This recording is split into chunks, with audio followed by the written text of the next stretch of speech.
नमस्कार दोस्तों, हर कहानी का एक ऐसा हिस्सा होता है जो कभी पूरी तरह सामने नहीं आता। कुछ सवाल रह जाते हैं और उन्हीं सवालों में छुपा होता है अनसुना सच। तो चलिए अब सीधे सच पर आते हैं। चलिए एक पहेली से शुरू करते हैं। एक ऐसी पहेली जो आज तक किसी को समझ नहीं आई। सोचिए, एक परिवार है, बॉबी, उनकी पत्नी शेरिलिन और उनकी 6 साल की बेटी मेडिसिन। वो ओक्लाहोमा के पहाड़ों में जमीन का एक टुकड़ा देखने जाते हैं, एक नई जिंदगी शुरू करने के सपने के साथ। और फिर वो बस गायब हो जाते हैं। 8 दिन तक कोई खबर नहीं। फिर उनका ट्रक मिलता है एक सुनसान रास्ते पर खड़ा हुआ।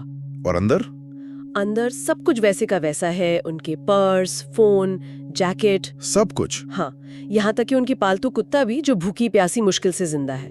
और सबसे अजीब चीज, सीट के नीचे छुपा कर रखे गए $32,000 कैश। $32,000। हाँ, लेकिन परिवार का कोई नामो निशान नहीं। आज हम जेमिसन परिवार के इसी उलझे हुए मामले की परतों को खोलेंगे।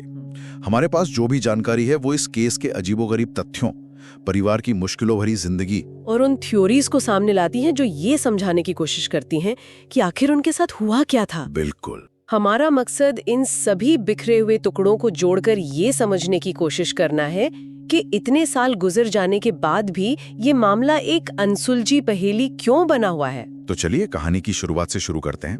तारीख थी 8 अक्टूबर 2009। 44 साल के बॉबी, 40 के शेरिलिन और 6 साल की मेडिसिन वो रेड ओक के पहाड़ों में 40 एकड़ जमीन का एक टुकड़ा देखने निकले थे।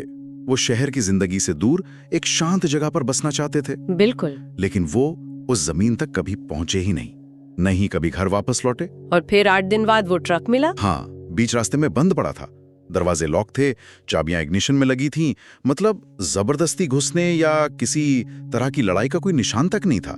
ऐसा लग रहा था जैसे वो बस गाड़ी रोककर कहीं चले गए हों। और यहीं से ये मामला और भी उलझ जाता है, क्योंकि ट्रक के अंदर जो मिला उसने जांचकर्ताओं को पूरी तरह से चौंका दिया। पर्स, फोन, वॉलेट्स तो थे ही, लेकिन शेरिलिन के पर्स में 11 पन्नों का एक खत मिला।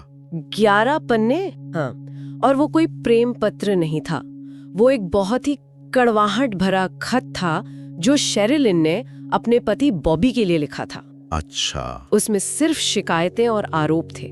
उस खत को पढ़कर साफ पता चलता था कि परिवार के अंदर बहुत गहरा तनाव चल रहा था। 11 पन्ने?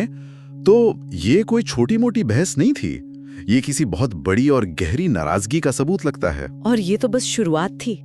जांच में पता चला कि गायब होने से कुछ महीने पहले से ही परिवार का बर्ताव बहुत अजीब हो गया था। हाँ, ये इस केस का शायद सबसे परेशान करने वाला पहलू है। वो मानने लगे थे कि उनके घर पर बुरी आत्माओं का साया है। आत्माओं का? हाँ, उनकी बेटी मेडिसिन अक्सर एमिली नाम की एक आत्मा से बात करने का जिक्र करती थी। कहती थी कि वो उसके कमरे में रहती है। परिवार इस बात को लेकर बहुत डरा हुआ था। बात यहीं खत्म नहीं होती। मैंने पढ़ा है कि बॉबी इतने परेशान थे कि उन्होंने अपने पादरी से पूछा था कि क्या आत्माओं को मारने के लिए कोई विशेष पवित्र गोलियां होती हैं। शायद वो इतने हताश थे कि हर तरीका आजमाना चाहते थे। उनके जाने के दिन का एक सिक्योरिटी कैमरा फुटेज भी है जो और सवाल खड़े करता है। वीडियो में बॉबी और शेरिलिन अपने घर और ट्रक के बीच लगभग 20 चक्कर लगाते दिख रहे हैं। 20 चक्कर? क्या वो सामान रख रहे थे? यही तो अजीब बात है। कई बार उनके हाथ खाली होते थे, वो एक दूसरे से बात नहीं कर रहे थे और उनके चेहरे पर कोई भाव नहीं था। कोई भाव नहीं? नहीं। फुटेज देखने वालों का कहना है कि ऐसा लगता था जैसे वो किसी ट्रांस या सम्मोहन में हो। ये बहुत ही अस्वाभाविक व्यवहार था। तो हमारे सामने 2 तस्वीरें हैं।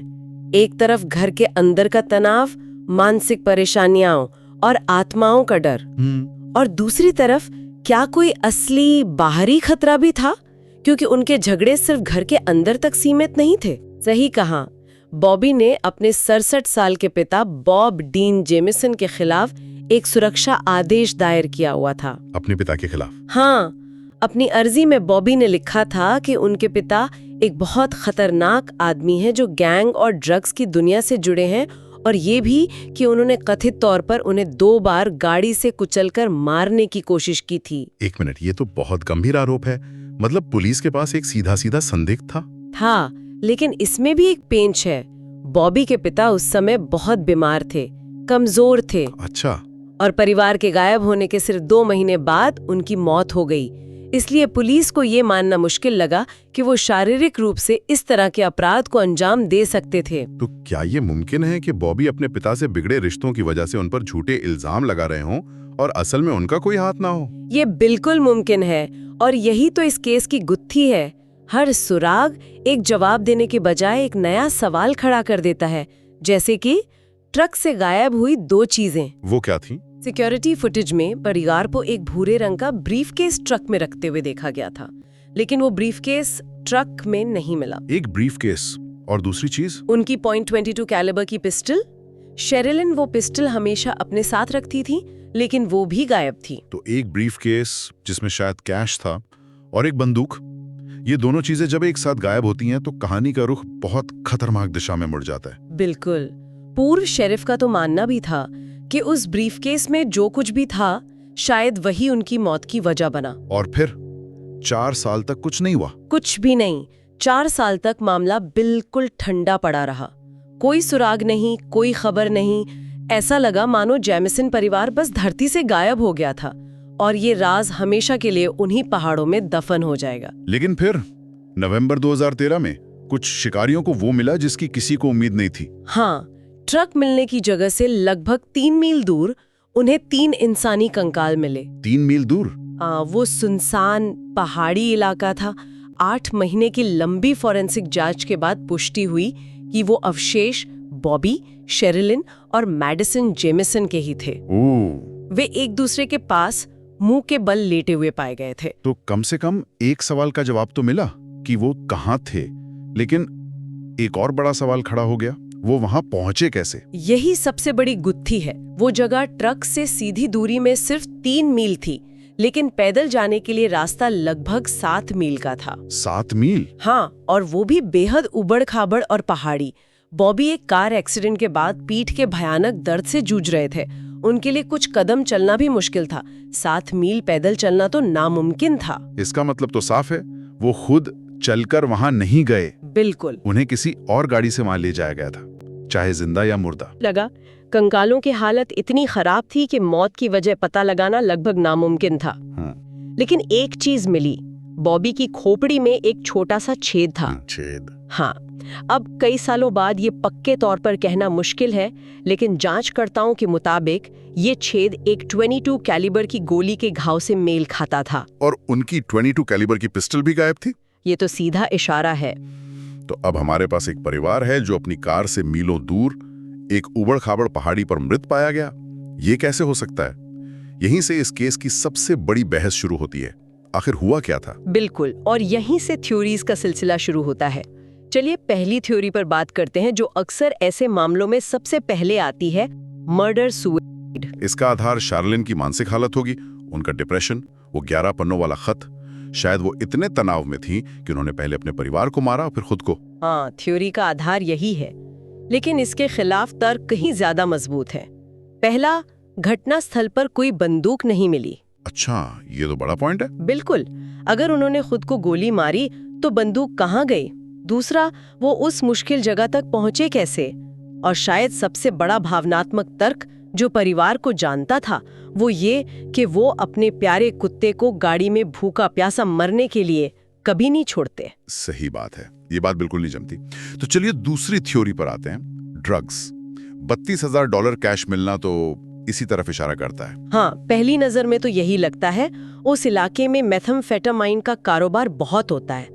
हो सकता है वो ड्रग्स खरीद या बेच रहे थे और कोई डील गलत हो गई। और उनका वो अजीब ट्रांस जैसा व्यवहार भी ड्रग्स के असर का नतीजा हो सकता है। हो सकता है। गायब हुआ ब्रीफकेस भी इसी कहानी में फिट बैठता है। लेकिन फिर वही सवाल, अगर किसी ड्रग डीलर ने उन्हें मारा तो वो पैसे क्यों छोड़ेगा? ड्रग्स की दुनिया में $32,000 एक बड़ी रकम है। कोई भी अपराधी इतना कैश पीछे छोड़कर नहीं जाएगा। ये बात इस थ्योरी को बहुत कमजोर कर देती है। बिल्कुल, ये इस थ्योरी का सबसे बड़ा विरोधाभास है। या तो ये ड्रग डील नहीं थी, या फिर जिसने भी ये किया उसका मकसद पैसा नहीं, कुछ और था।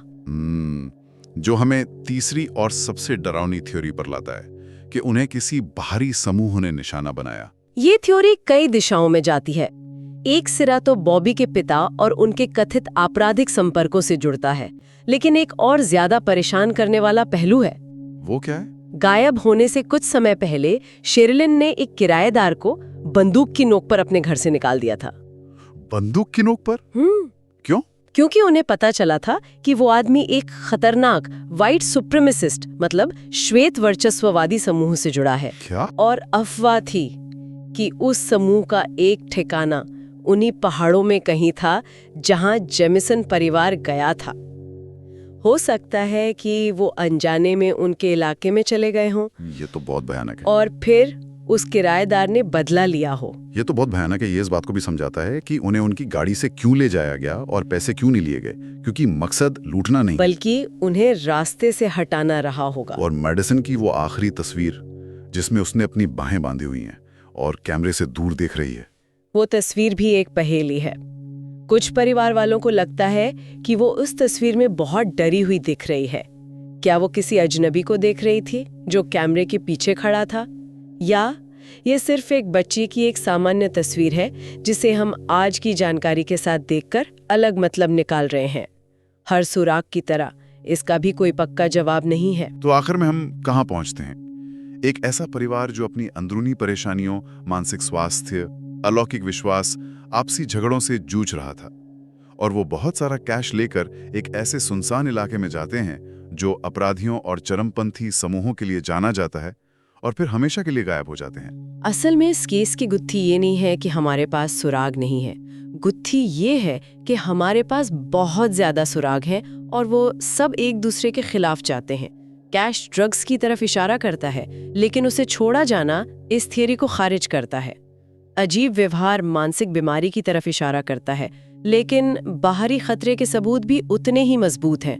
हर जवाब एक नया सवाल खड़ा कर देता है। इस चर्चा को खत्म करने से पहले एक आखिरी जानकारी पर सोचते हैं जो हमारे स्रोतों में मौजूद है लेकिन जिस पर अक्सर ज्यादा ध्यान नहीं दिया जाता। और ये छोटी सी जानकारी शायद इस केस की पूरी दिशा बदल सकती है। बॉबी के फोन का वॉइसमेल 12 अक्टूबर को सुना गया था। 12 अक्टूबर? हाँ, ये तारीख उनके आखिरी बार देखे जाने के 4 दिन बाद की है और उनका ट्रक मिलने से 5 दिन पहले की। लेकिन अगर फोन ट्रक के अंदर बंद था? यही सवाल है।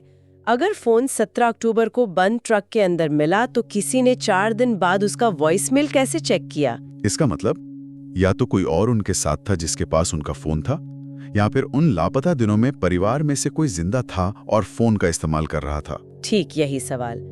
क्या उस सुनसान पहाड़ी पर कोई चौथा शख्स भी मौजूद था, या परिवार के साथ जो भी हुआ वो 8 अक्टूबर को नहीं बल्कि उसके कुछ दिन बाद हुआ? ये एक छोटा सा डिजिटल फुटप्रिंट है जो इस मामले की पूरी टाइमलाइन और कहानी को बदल सकता है, और शायद इसी में इस अनसुलझी पहेली का जवाब छिपा है। आज के लिए बस इतना ही दोस्तों। ऐसे ही अनसुने सच और अधूरी कहानियों के लिए चैनल को सब्सक्राइब करें। अपना ख्याल रखें। फिर मिलेंगे एक और कहानी के साथ। नमस्कार।